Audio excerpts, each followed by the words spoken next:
प्रसंग आया, उसके बाद कथा आगे बढ़ाएंगे। दोनों में झगड़ा हो गया। झगड़ा हो तब क्या होता है, तो दोनों में झगड़ा हुआ तो बातचीत बंद हो गई। बातचीत बंद हुई तो उनकी एक बच्ची थी, वो बात करें तो कैसे करें। पिताजी कहे बेटा मम्मी से पूछो बैग कहाँ रखा है। तो बेटी कहे माँ बैग कहाँ है। माँ बोले बेटी पापा से कह दो गोदरेज में रखा है। अब बीच में बच्ची पति पत्नी का झगड़ा चल रहा है, दोनों एक दूसरे से बोल नहीं रहे। एक दिन पति को ऑफिस के काम से बाहर जाना था। दूसरे दिन सुबह 6 बजे की ट्रेन थी। पति ने सोचा कि मैं अपनी पत्नी से बोल दूं सुबह जल्दी उठा देना, लेकिन रात अधिक हो गई थी तो बच्ची सो गई। पति ने एक पर्ची लिखी और पर्ची पर लिखा मुझे सुबह 6 बजे बाहर जाना है, तो मुझे सुबह जल्दी जगा देना। तो पत्नी ने बदले में एक पर्ची लिखी, बोले ओके जगा दूंगी, और दे दी। दोनों सो गए। सुबह हुई, सुबह पति उठा, उसने जैसे घड़ी की तरफ देखा 9 बज गए। चिल्लाया, बोले पागल हो तुम, मुझे उठा नहीं सकी। मैंने बोला था तुमसे, मैंने कहा था तुमसे कि सुबह जल्दी उठा लेना। तो पत्नी ने धीरे से इशारा किया, बोले अपने बिस्तर पर देखो। उस पर बहुत सारी पर्चियां लिखी थी और सब में लिखा था उठ जाओ 6 बज गए, उठ जाओ 6 बज गए, अब तुम नहीं उठे। कहने का मतलब यह है कि संवाद यदि खत्म हो जाएगा पति पत्नी के बीच में तो परिवार टूट जाएगा। इसलिए ये संवाद खत्म नहीं होना चाहिए। माता सती ने जाने का निर्णय लिया, भोले बाबा ने आज्ञा दी, और पिता के घर जब पहुंची, पिता भवन जगती भवानी दक्षिणायना धूमनानी आदर भले मेरी माता जगती बहुत मुद्राता जगती बहुत मुद्राता दक्षिण कछुची मुद्राता सजनो में जले घबराता दक्षिण जाय देखी जगता।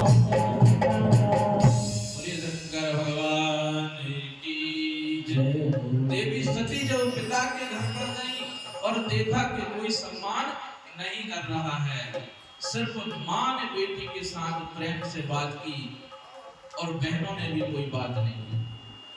तब चित्त चढ़्यो शंकर कहूं, तब देवी को समझ में आया कि भोले बाबा बार बार मना क्यों कर रहे थे।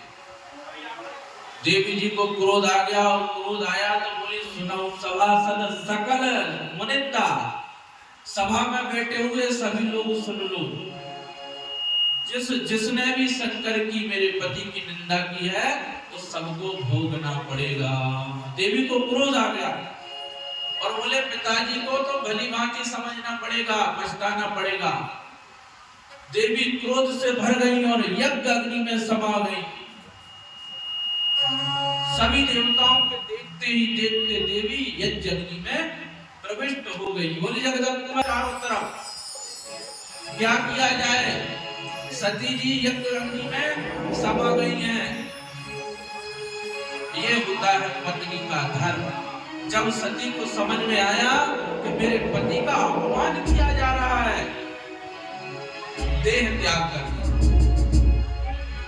नारद जी गए भागकर समाचार भोले बाबा को सुनाया, पर सुनाने का तरीका बोले बाबा जी गजब हो गया। देवी सती गई थी अपने पिताजी से मिलने के लिए, लेकिन पिताजी ने धक्का दे दिया और वे जाकर यज्ञ कुंड में गिर गई। अब वो क्रोध आया भोले बाबा को। देखो क्रोध कब आया, जब बात परिवार पर आ गई।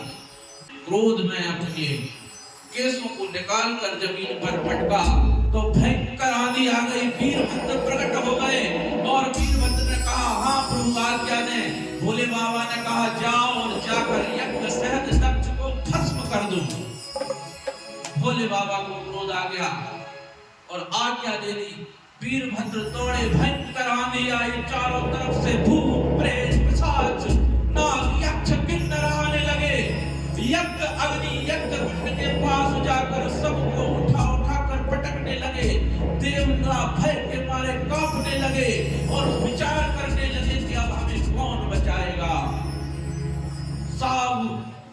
बाबा की शरण में जाने का विचार कर रहे थे और वीरभद्र ने जाकर दक्ष का सिर धड़ से अलग कर दिया और जाकर यज्ञ कुंड में डाल दिया। स्वाहा। परिवार का नाश हो गया अहंकार के कारण। भोले बाबा ने बहुत प्रयास किया था कि ससुर साहब को समझा लेकर समझा नहीं सके। भोले बाबा क्रोध से भर गए। सभी देवता घबरा गए कि यदि भोले बाबा का क्रोध शांत नहीं किया तो मामला गड़बड़ हो जाएगा। ब्रह्मा जी भागे भोले बाबा से और प्रार्थना करने लगे। भोले बाबा की प्रार्थना की कि हे प्रभु आप दयालु हैं, आप समझिए हमसे भूलवश गलती हो गई। भोले बाबा ने कहा सती का देह कहाँ है, सती कहाँ है? बोले सती को कुछ नहीं हो सकता क्योंकि ये सती जगदम्बा भवानी है, यह आदि शक्ति माता है और यही अगले जन्म में पार्वती होगी, इसलिए आप क्रोध को छोड़ दीजिए। चलिए। ब्रह्मा जी की बात सुनकर भोले बाबा को बात समझ में आई कि ये देवी की लीला चल रही है। ये लीला क्यों की देवी ने? संबंधों को कैसे बचाया जाए इसलिए की। पति पत्नी के संबंध कैसे सुलभ हो सकते हैं इसलिए की। अहंकार की भावना होगी तो परिवार नष्ट हो जाएगा, ये संदेश देने के लिए लीला प्रभु ने देवी ने की। जब ब्रह्मा जी ने समझाया शिव का क्रोध शांत होगा। यज्ञ कार्य के लिए भोले बाबा को ले गए। भोले बाबा आए तो गणों को शांत किया। वीरभद्र को बुलाया। वीरभद्र ने कहा कि शांत हो जाओ। भोले बाबा ने कहा नंदीश्वर आप भी शांत हो जाओ। सब शांत हो गए। भोले बाबा ने कहा यज्ञ दक्ष को बुलाया जाए। बोले दक्ष तो है ही नहीं। बोले कहाँ है?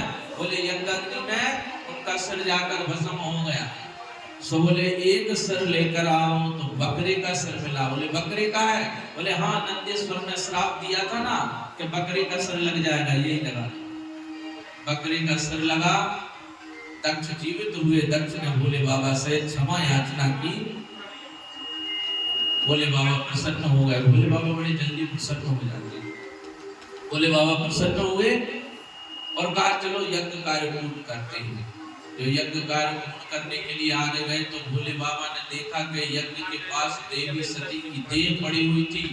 भोले बाबा ने देवी सती की देह को हाथ में उठाया और व्याकुल हो गए। ये होना चाहिए पति पत्नी का रिश्ता। भोले बाबा ने सती की देह को देखा तो व्याकुल हो गए। विचार करने लगे कि ये सती को क्या हो गया। सती से बार बार आशीर्वाद हो रहे हैं, देवता देख रहे हैं। भोले बाबा भूल गए सुध बुध को। देवी सती की देह को हाथ में लेकर पूरे ब्रह्मांड में भ्रमण करने लगे और देखते ही देखते क्रोध इतना बढ़ गया कि तांडव नृत्य करने लगे। भोले बाबा अब सब विचार कर रहे हैं क्या करें, सृष्टि नष्ट हो जाएगी। भोले बाबा को संभालना होगा तो विष्णु भगवान से निवेदन किया, हे विष्णु भगवान आप कोई उपाय सोचे।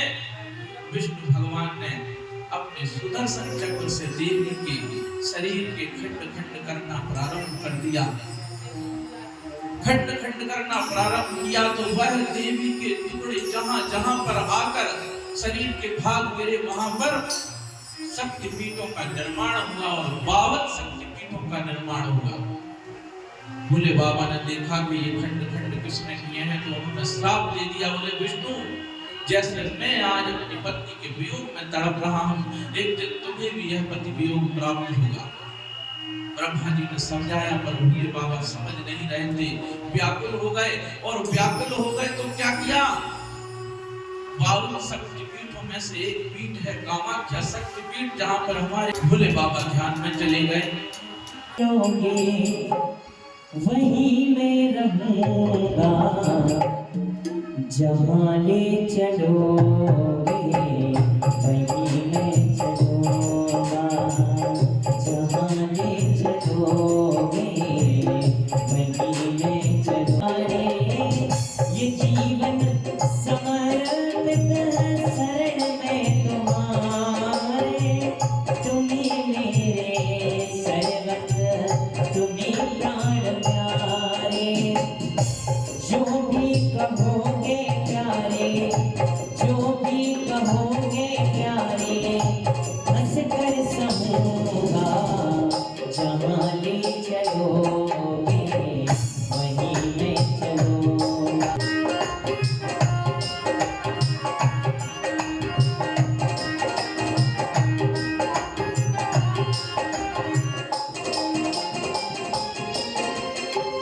दयानाथ की जय हो।